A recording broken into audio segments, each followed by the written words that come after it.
Hey folks, welcome to the show today and thanks for joining us. I have a really good friend with me today by the name of Jessie Campbell.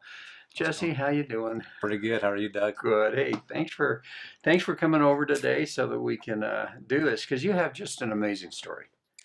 Appreciate it. Yeah, Yeah, it's a definitely unique one. you do. And Jessie basically has started a group called Life on the Line. I'm going to let him explain a little bit about what that is. But before I do, you have an amazing story. Okay, Mhm. so I would love, if you're okay with it, to share with the audience your story Yeah, and then absolutely. why this all came about, Life on the Line all came about. Yeah, Okay. absolutely. Okay. Let's say about 6 years ago, I was able to step out of a life that was real negative for me. I was a heroin addict for about 15 years, in and out of chronic homelessness, all the things that come along with all that goodies, the jail, and all the fun stuff. Blessed to get out of it 6 years ago, and within that, I was able to be introduced into um, a corporate world, and it helped me quite a bit grow. I'm also quite a redneck, so I wanted to know how I could blend the two situations together, and I've created what they call Life on the Line. Fishing was a huge outlet for me when I was getting clean. Anybody knows when you go fishing, you go up there, and it's quite a healing experience for anybody, if you're going through something or not. Um, I realized what it could do for me and what it could do for others if I took them out of their environment. I've had a soft spot for the people that are homeless because I've faced it myself before. For me, that's the lowest of the low. That's the Yeah. hardest I've ever felt was when I had no home. I had no support group. I've already burned, cheated, lied, stole from everybody I loved and I cared about. Even when I wanted to change, I had a lot of proving to do before I could get that back. So the people that I surrounded myself with were still probably the people that people would say that the most negative for me. Yeah. But Yeah. it caused me to see where I could potentially become again, and it kind of opened my eyes and helped me be stay humbled with what I had. So with that, I had a lot of times where I run into a lot of individuals who were really down on their luck, really mentally or emotionally hurting. And at the same time, someone would have these walls up that were guarded. They wouldn't let me in. They wouldn't let me talk to them. And because being in the surrounding or the situation that they're being in on the streets, you have your guards up. It's really hard to trust anybody out there. And so to have a stranger come up and break a conversation with you and you just start open up, it's not as easy as that. So there has to be a door opener. There has to be a way to get in to let them trust you. And there's no better way than to brother. The best way to brother I've ever known was getting out on the water and fishing. And going fishing. Yeah. So I'm curious, as you were able to really overcome the challenges that you were facing, what what helped you to do that? Was there any people specifically, or what was it? I mean, if there's going to be some folks here listening today Mm-hmm. that probably have a family member that's Mm-hmm. struggling, were there some very specifics that helped you to be able, number one, to make the decision to to handle it, Mm-hmm. and number two, how did you do it? So I believe all my stars aligned for me. And I believe that's what needs to happen. You have to have a moment in your life where I call it the pain to change ratio moment, where you finally experience enough pain for that light bulb to click, the switch to turn on and say, Hmm. okay, I'm done. But from that point, I had that point many times in my addiction. But the difference that happened this time was I had somebody step in that was not biased to my situation, that was non-judgmental from the outside perspective. A friend, Aaron Johnson, a gentleman Okay. that you know, All right. come and grab me and take me by the hand and say, you know what? I don't care what your past is. I know you want to change. Let me show you. He didn't know anything about drugs. He's never dealt with anything about that. But all he did was put his arm around me instead of ridicule me, punish me, belittle me, because he had no judgment towards me. He had no idea what I've done. All he knew is who I was from that moment of wanting to change. He grabbed me by the hand and said, let me show you. And I was introduced, like I said, he introduced me to a corporate world where they surrounded me, the group that I wasn't part of with you in CEO space. They Right. surrounded me with positive, uplifting people that were very affluent in what they're doing, business oriented. And one thing I truly lacked in was personable skills, being able to talk verbally, professionally, um, being able to feel like I was worth something. And the group that he introduced me to did all of that. I was surrounded, you are who you surround yourself with. So Yes. when I come in and the first week, I remember I'd be talking and an F word would come out of my mouth or this would come out of my mouth. And I started watching myself hold my tongue because I knew that wasn't the correct manner. But by being around it all the time, well, I was holding my tongue all the time. Well, those swear words just started disappearing. The people in the group started uplifting. They started saying, Jesse, you're a powerhouse. Share your story. I didn't think my story was anything of importance. I didn't really want to go around and share that I was molested as a child, or I robbed and pillaged everybody I loved and cared about, that I was the most negative person and I would never want my daughter to be around. Yeah. But there's power within it. If And you turn, there's power within that group.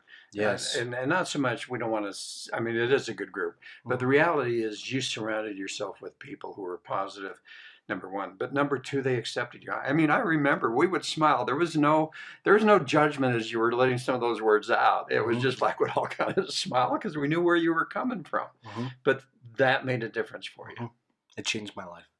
Every day I think God mainly, and then all the friends, you, Doug, Aaron Johnson, Sandra Fan, they all stepped in and showed me what I had inside that I didn't know I had inside. I was a beat down, broken person. I had no confidence. What did I have to offer? I was a junkie for most of my life. I hadn't had no education. I still don't have much education. The education I have is through the hard knocks of life, Right. and so where was I able to go? But I had people give me creative authority on certain things. Aaron Johnson, he helped me start a nonprofit. So what do you want to do? And I said, I want to help people. So I started my first nonprofit, Hope Again. And I was able to basically create what was created for me, going to have these luncheons with affluent people Mhm. because it helped me change. So I created a thing called Hope Again Opportunity Lunch, where I brought the corporate leaders down to our place and the people facing addiction together so they could break bread and opportunities could be met. You know, we don't have opportunities when you come from the streets. There's either you're either one way in Utah or you're in the other way. There's not a gray area. There's no way for me to go and make a new group of friends. They don't have social dances. The only place I could go is the bar, and that's not negative. Or I could go to the church dances. When I'm not quite there yet, I'm in a gray area, so I'm Yeah. kind of stuck. So I had to find a way to um, find my group, my tribe, my people. And it took somebody saying, hey, you know what? Come be part of my tribe. And let me, no judgment, just come be a part of my tribe. Every day, all of a sudden I had Jeff Flam one day when I came in. I was wearing grungy clothes. I didn't have nothing to button up. I was sleeping on the office floor of Aaron Johnson's office. That's where I lived. And Jeff Flam came up to me and says, Jess, let's go one day. And he took me over to Kohl's and he bought me all these new nice business attire. And he says, now you're moving, you're growing. You got to look it. And so when I put that on, I can't tell you what it felt like, $1,000,000. So I went out there and tried even harder and harder. And I only surround myself with these networking groups or these people of affluence because I wanted to be like them. Slowly, my words, everything that comes out of my mouth, I'm like them. I'm starting to become like them. Well, and what's interesting, I mean, you surrounded yourself with people who were affluent, obviously, but more importantly, you surrounded yourself with people who were not only affluent, but were very giving and very Yes. loving. Mm-hmm. And the names of the people who obviously I know also are exactly those type of people that were willing to do that for you. Mm-hmm. But you know what's interesting to me is that as you're talking, what I'm really hearing you say is that somewhere along the line you had people surrounding you, non-judgmental, lifting you up, really accepting you, but also you finding an inner purpose that all of a sudden gave you the drive to move forward. Absolutely. I believe we can turn any situation, turn those lemons into lemonade. And I think of that every single day. No ifs, ands, buts about it. That's how Life on the Line got born. I was in a car accident, I hurt my back, and I was told by the doctor, you're not allowed to work. your back's too bad. I don't know what you can do. You mainly can just sit there. So I said, well, can I fish? Because for me being an addict, idle time is the devil's playground. I needed to be somewhere where it was safe for me, right? Not sitting in the house. So I asked the doctor, which I had a psychiatrist years ago prescribe me time to go fishing. I was in a psych ward at one time through having an emotional tour where one of my attempts of suicide. Um, and the doctor came into me and said, what could I do to make you feel better? What can I do besides the medication? What will make you feel better? I said, I just want to go fish with my dad. So guess what he did? The first time in his career, he allowed me to leave a psych ward, which I was committed to leave with my dad to go fishing, to come back. And within 2 days, I was released because it made such a dramatic difference to me. Wow. Well, and I mean, what has happened now is you're married. Married to a beautiful wife that puts up with me, which is a challenge. And you've got I have 2 amazing children. 2 children. Yeah. Okay. Look to have more in the future, but just getting stable right now. This 6 years has been. I made 6 years November 19th, just about a week ago, which is amazing for me. It feels almost as it's a dream, that I used to be who I used to be. I really have taken my words, my lemons to lemonade concept, and I've really pushed that every day of my life to take my situations and turn a positive out of any negative that comes about me. I faced enough negative things in my life that not too many things affect me so much anymore, because with that mentality of changing it to lemonade, it's like, oh, give me another challenge. Watch what's going to happen. And that's what life in line, when I was hurt with my back, I couldn't do anything. Like I said, I started fishing. So I just started taking the brothers that I was comfortable being around, which were the homeless, and saying, hey, come with me because I'm alone, I'm bored. And I've been doing it for 5 years, but I really started pushing it more when I was down. Okay. And the commonality that I'm really picking up is there have been people, and then in this case, a number of people that have affected you either directly or indirectly by being friends or by actually helping you.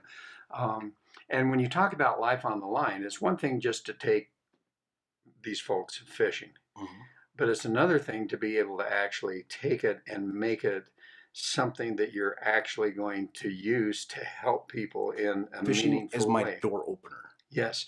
And you had someone to help you with that, right? Tell us a little bit about that. The door opener for Life on the Line. Yeah. So I had a friend named John Hansen. He was the biggest advocate for me to create Life on the Line. This gentleman had been there for about 5 years of my life when I started doing the Hope Again Opportunity Lunch. He came down, and this gentleman has been the one to empower me more than anybody, I believe, has. Believed in me, believed in everything that we did. The connection. Our philosophy is a prescription for human connection, right? Society today, we've lost connection within ourselves, within loved ones, within society, through technology, through all that stuff. And the biggest problem, I knew what happened to me, like you're talking about, all these people stepped in my life. All those people built a connection with me. They rebuilt the connection within myself. And so fishing is, like I said, it's my door opener. But it doesn't give me just an hour like a counselor or a therapist with one person. Right. It gives me multiple hours. And it's not a one and done. We've been able to help anytime we take them fishing. They get so much trust and they have so much fun and joy. We get that natural level of dopamine clear up there that they haven't experienced before. And it shows them life can be so positive and can be happy. So what did John do for you exactly? John I was down and out, like I said, with my back. I was really backtracking. I was mentally becoming low, self-pity. Pity me, what am I doing? Why is this? My method of lemon to lemonade was falling out the door. Right. It was really hard for me to have taken away, to watch your finances stop and all this other stuff. And it was a challenge. And John came up underneath and said, Jesse, do you know who you are? Do you know what you are? And I said, no, I really don't. And he said, you are one of the greatest connectors I have ever met in my life, because you've been through some of the most hardest things in the world. You can walk up to any one of them and connect. That has been a gift of mine. It's my lemon to lemonade. It was a blessing that I received because of what I've gone through. So going fishing, me building that connection with them and rebuilding them with the resources that I have because I've gone through it, the right mentorship, and surrounding them with a bunch of positive brethren, and even introducing the corporate world now into it as team building exercises. So now we can bring the homeless and the multi-million-dollar people on the same playing field and watch the homeless bring up, watch the rip come down, and they get together, and opportunities happen. Brothers hug, they cry, they laugh. So you're actually doing that. Have you actually had Yes. that experience? Yes. Tell the audience a little bit about what happened there. So what happened is I took a couple people, couple corporate people from Salt Lake City, and I took a couple of our friends that were facing homelessness and addiction, and we went and rented two 21-foot pontoon boats at Strawberry Reservoir. And I brought the perfect team to come in and support these brethren, to support them in the cause of, one, we want to make sure we catch fish. That tug is my new drug, right? All right. You want that excitement going. So we took them out and we put them on the boats. We had two different boats. We had corporate leaders on one boat with the homeless, and then a corporate leaders on one boat with the homeless. And we surrounded them, and it had 9 hours of just hardcore, over 150 trout, 15 to 22 inches caught all day long. Wow. So much joy, so much hardship because it was cold, it was rough, we were getting through it. Every time we were fishing from side to side, the boats were probably about 50 yards away from each other. I'm looking over and I'm seeing brothers hug that people would never have hugged before. They would never have met before. They have never had the opportunity to before. By the time we're done, we stop in the middle of the day to go have lunch. The marina there up at Strawberry catered our lunch for us. We broke bread, which is one of the most important things to bond with somebody, is to eat at the same table with them. That's my philosophy. That's a philosophy John Hanson had taught me, that to get equal with somebody is get on the same playing field, right? So when we were sitting down having lunch, everybody, the connections, the conversations were the most powerful things I've ever felt. The guys, Maddie and Casey, that were our friends that were homeless, opened up. They opened up more than Jeff, the guys from Carta, and everybody had ever seen anybody open up. And all of a sudden they realized that the problem is not, they're looking past the problem with these people. They seen the human within them. Tears were shed at this table, and I couldn't believe it. After the fact, after we got done, after 8 hours, 9 hours of freezing our butt off in 40-mile-an-hour winds, 30-degree temperatures, water splashing over the boat. It looked like we were on one of the Alaska crab ships, that's what it felt like. But smiles for days. Everybody, we were experiencing something together, and we were in it together. And for that day, we didn't see the Mercedes that the guys were driving. We didn't see the cardboard that people were sleeping on. Today, we've seen each other. Yeah. And it made an amazing impact on both ends. The people that were lifted up and the people that were humbled to come down. How on earth did you get corporate folks to come? How would they not? Anytime I say it, they're, let's go. Isn't that wonderful? They're excited because, one, corporate people have an opportunity. A lot of the corporate companies these days pay their employees to go out and do service, right? They also spend a lot of money towards doing team building exercises. Why can't we combine that all together? Can't we? Well, and you did. And it did, and it worked. And it was the most amazing thing, because when does a corporate leader have the opportunity not just to hand them a buck or two, hand them a cheeseburger or so, but say, hey, come hang out with me and my family, which has happened now since then. They've been mountain biking. They've taken them they've invited them up to their networking events. They did exactly what Aaron Johnson did to me. And these two folks, the two gentlemen that were homeless, are no longer invited to their networking events. They've been invited to get together and do things with them. Yes. And let's talk about the results, because I think this is phenomenal. Yes, and absolutely. Maybe they're individual and separate results. So if you'd share those with us, that would be so great. They've one Maddie's actually working at a rehab center, helping people in recovery. He's had the opportunity. He's a musician. One of their networking groups, he met up with another pretty well-known musician, and is getting the opportunity to collaborate, to move forward in what he does, and he's wanting to create music for recovery. So that would never have happened if he'd never gone on the boat to fish, right? And then the next gentleman had his housing application in and was accepted into his housing not through us, but through his efforts of wanting to move forward. He's been invited. They're going to Topgolf every Friday. They go to Topgolf every Friday. invited by Jeff Erickson from Carta, Uh-huh. and they give them an opportunity. And I would love to hear a story that happened. Was Yeah, please. Maddie one day was at Top Golf, not inside the facility hitting the balls, but at the other end looking in. And he was broke down. This is about 3 years ago. He told me about 3 years ago. He was broke down. He had no money. He had no job. He had no family. He was a junkie, and he did not know what to do. And one day he sat there looking into the Top Golf and said, one day I'm going to be that person. He never told any of this until the day he was up there hitting the ball at Top Golf, and he was teary-eyed and turned around and he said, today I'm that person. And we didn't know what he meant. And then he shared a story that he was that person on the other side of the fence, that he was looking in and that he wanted to be that one day. And because of what we did, that day came true. Because of that day, opportunities were presented where he was able to become that person. Now, every day he fights harder to be that person.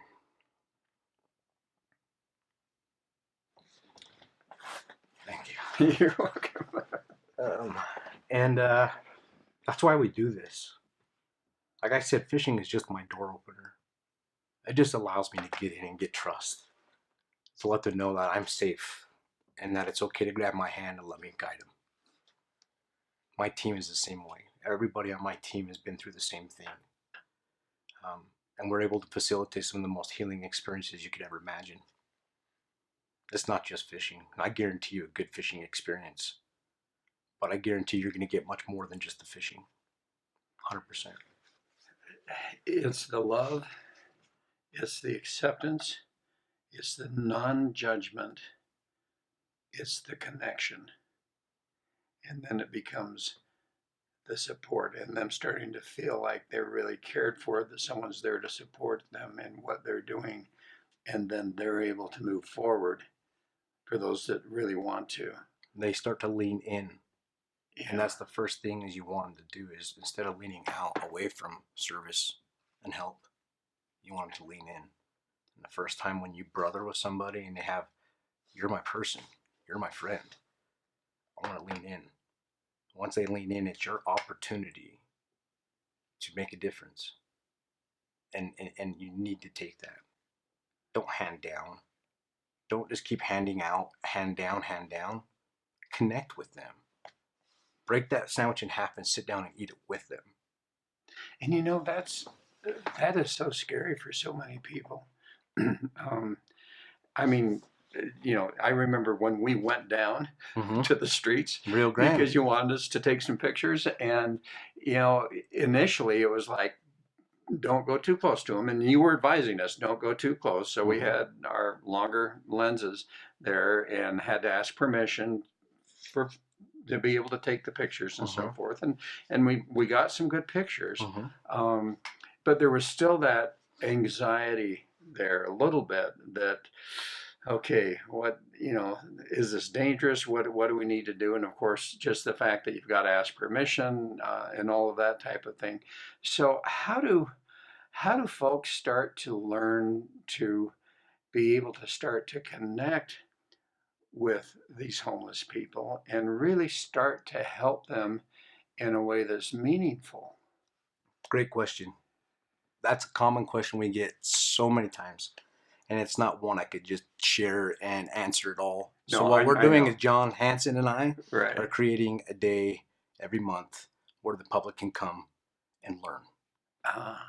We're going to be up there teaching them the opportunities of how to connect with somebody in need. We call them innocent questions. You'll learn it by a little boy named Chase Hansen. He's only 11 years old. He's a CEO. And he calls them innocent questions. What's your favorite color? Yeah. What do you like to do? Where are you doing that? On the streets. On the streets. So you're just going, a group of people are going on the Missional, streets. and we go and we connect. And sometimes it'll be one-on-one. Like I just go out on myself. Or we, like Sunday, we're going to have a group of people going out, handing out bags, handing out hot coffee and hot chocolate. And then having it with them. Not just handing them a cup. Let me grab a cup with you. Let me go sit down and just talk. Just talk. As if you're just meeting someone, hey, Doug, this is so and so. And they're like, oh, hey, nice to meet you. Da-da. Just talk. Don't let what you're seeing in front of you deter how you act with somebody. How would you, if somebody introduced you to somebody, how would you treat them? You wouldn't be nervous and shy. I mean, some Yeah. people would, but it's because of what you think who they are. It's subconscious judgment, and people don't realize that, but it is. Yeah. Oh, yeah, You it have to get is. rid of it. You don't want to be judgmental, right? No expectations and no judgment is my motto. Don't expect them to talk to you. Don't expect them to be happy, and don't expect them to not be. Just don't have any expectations and don't have any judgment for it. And when you have that attitude, there's nothing that's going to stop you. And they feel it, don't they? Yes. Oh, When you yes. really have that attitude, it's like, a good example. Every once in a while, with my dog Charlie Bear, I'll be walking him around the neighborhood, and he's really great with everybody. Mm-hmm. I think you've met him, but Mm-hmm. anyway, every once in a while, there will be someone that all of a sudden is like, "Rrr," Mm-hmm. and he goes up at him, and he's not going to bite him, but he barks at him, Mm-hmm. and I recognize this because he senses their fear. Mm-hmm. And I suspect it's the same thing, that if the people that we're trying to reach out to and touch sense our fear or our judgment, which they're going to do, They're the it most. They it can feel it more than anybody. it doesn't work. Yeah. So it's really on us to be able to, wow, and this is tough, to really develop that sense of non-judgmental, pure love Mm-hmm. for our fellow brethren and sisters, Mm-hmm. and have them really feel that genuinely, because if they do, then all of a sudden, if I'm right, the connection It happens. begins. Is that what 100% happens? happens every time. You got to become empathetic and not sympathetic. You got to start to understand that one thing of knowledge when we teach these people having our classes come in is we want to let them know that you don't focus on the negative things that you're seeing. Don't focus on the homelessness or the addiction. You got to realize these are all symptoms of a problem, of trauma. Yeah. If your brother or sister was hurt from trauma and they're acting, wouldn't you have some understanding? Well, every single person that's out there is our brother and our sister, That's right. and they have trauma. So why are we judging them compared to somebody else? I was raped and molested when I was a child. It didn't allow me as an adult male to be able to handle these emotions. And so the only thing I knew how to do was look for hope and excitement and to feel alive. I used drugs one time and my natural level of happiness was right here. Drugs made me feel right here. So I was excited. It was a attachment to it, right? Now my level of happiness is up here because my connection's been met. And that drug, no matter how many 3 major surgeries since I've been clean with opiates and all, and I've never fallen back because my connection's been met. This is no longer attractive to me. It's only attractive when I'm down here, right? And there are so many people out there that want to be able to serve and to help. And there's a lot of organizations out there that let them do that. Mm-hmm. I think to being able to get in and really touch lives like you're doing is phenomenal. How do they get involved with your organization and really help to be able to start lifting the lives of those folks on the streets that really, among the most of God's children, really need that help? Yeah. So the best thing to do right now is to follow us on Facebook. That's Life on the Line Utah. We have all the updates of when our events that are coming up, that they can come out, learn how to give back, or even we have opportunities to give back multiple times, and we teach you different avenues, different ways to do that. That's in a safe and a healthy manner. That's actually moving the guys forward, not enabling them. Reach at Life on the Line Utah at facebook.com or at facebook.com. Yeah. Facebook. Or you can do Life on the Line Utah at gmail.com. Email me. And reach out to us, please. I mean, I want you guys to reach out to us, as many people as possible. If you have any ideas, thoughts, feelings, concerns, call me, email me. We want to give you guys the information that you need just to be able to walk out there and connect with somebody and not feel a fear. We do recommend buddy systems at all times. That's the safest way. If you want to do Right. it, have a buddy system. And at any time, if you have a buddy system, you can go out and hand out hot chocolate or coffee. and have conversations. And that's more important than going out. I mean, clothing and stuff is very important, but they have lots of resources to obtain that. The things they don't have resources for are people to have conversations with. And do you find that with your organization, you offer the opportunity, as you say, take a buddy with you? It's still a little scary. Here you got Yeah, two people a little absolutely. scared. Okay, Yeah. so We do group events at first, yeah, so they can kind of get a little bit of desensitized to the situation, so they kind of see what's going on. A lot of people think, well, we're just going to go in these dark alleys and reach yeah, out to these people. We don't. We do. Every time we make contact with anybody, we make sure that they're out in the open. There's just certain procedures and protocols, commonly like you would yeah. do it in any situation. And you're there, your team's there, so they Absolutely. can start to feel Yes. that comfort Yes. level Yes. of It's doing not it. as scary. In fact, it becomes addicting. I got people like now I have groups, multiple groups that are calling me regularly, filling my truck bed full of donation bags. Constantly, I'm just trying to figure out how to get rid of them because we have so many coming in, which is amazing. I don't want it to stop ever. But we have so many groups that are just constantly coming back, coming back. When can we do the next one? What can we do different? And we like to mix it up. That's why I say this time we're going out with thermoses instead of sandwiches and stuff. We're going out with thermoses with coffee and hot chocolate. And we're going to go out there and have coffee and hot chocolate with people at the park. It's just something different, something that they don't commonly have. Mix it up, give them an experience. Because what experience are they having at the streets? There's no joy. There is no nothing. And if you can bring a little bit of excitement, a little bit of fun, quirkiness, bring a boom box. Who cares? Just make it fun, and they respond to it. They really do. They really respond to it when you're coming at a place of eye to eye. You know what I Right. mean? And hey, let's have fun. Let's dance on this park floor right now. Who cares? All right, so I'm thinking about winter time right now. You're not going fishing, are you? Oh yes, we are. You are We are. ice fishing or Yeah. So whatever, our huh? goal this season is we have about 80 single males with their children at the Midvale Homeless Shelter. And my goal this year, with partnering up with Kid Labs, John Hansen's nonprofit, Uh-huh. is to take all the males and their children ice fishing. And we had Shills that stepped up and helped us out with Kid Labs, Wow. and is sponsoring all the ice tents, ice rods, all the gear to facilitate it. And so, first week of January is our 2020 first year of ice fishing expeditions. How cool. It's How going to cool. be a blast, and you're not going to be cold. We promise you. It's not what everybody thinks. It's not you're just sitting there in the open wilderness and freezing your butt off. We have wonderful tents that are designed amazingly in a big circle, so you're facing everybody. They're designed to build connection. Everything that we have going on, heaters, hot chocolate, coffee.